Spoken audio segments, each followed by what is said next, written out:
Shalom Bapak Ibu Saudara Saudariku yang terkasih. Semoga pada hari ini kita patut bersyukur kepada Tuhan di mana Dia memberikan kita karunia kesehatan sehingga kita bisa hidup kembali dan menghirup udara yang segar.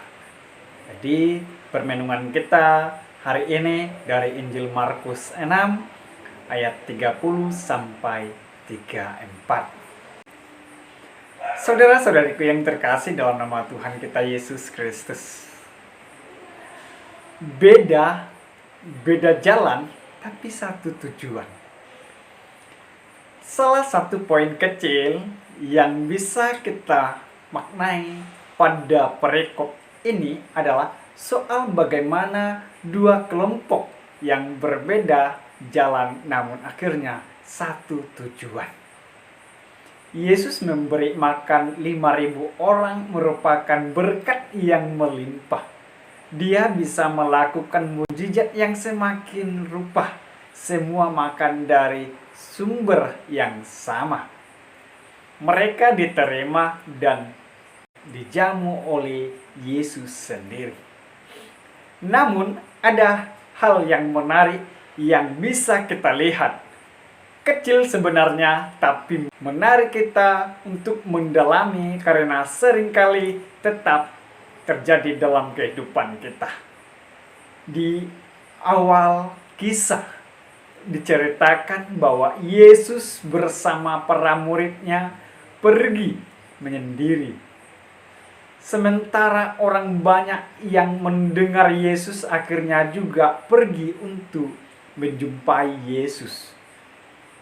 Artinya ada dua kelompok dalam kisah ini. Yesus dan para murid pergi menggunakan perahu, sementara orang banyak menggunakan jalur darat. Dua kelompok ini menempuh jalan yang berbeda. Namun di akhir kisah mereka bertemu dan belajar bersama. Jalan yang berbeda ternyata tidak menjadi masalah dalam kisah ini. Berbeda jalan juga menjadi kenyataan yang tak terlelahkan. Maka kita tidak perlu alergi terhadap orang yang berbeda. Yang satu belajar lewat laut, yang satu lewat darat, bukan menjadi alasan karena terpisah dari Yesus. Para murid juga tidak menolak mereka yang berbeda jalan. Mereka semua menjadi satu, diterima oleh Yesus dan akhirnya mendapatkan pengajaran daripadanya. Seringkali kita merasa tidak nyaman ketika ada warga gereja yang tidak kelihatan aktif di dalam gereja.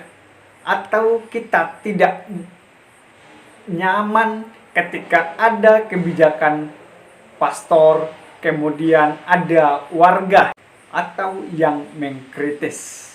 Seringkali terjadi bahwa kita justru mengacup orang-orang demikian sebagai orang yang susah.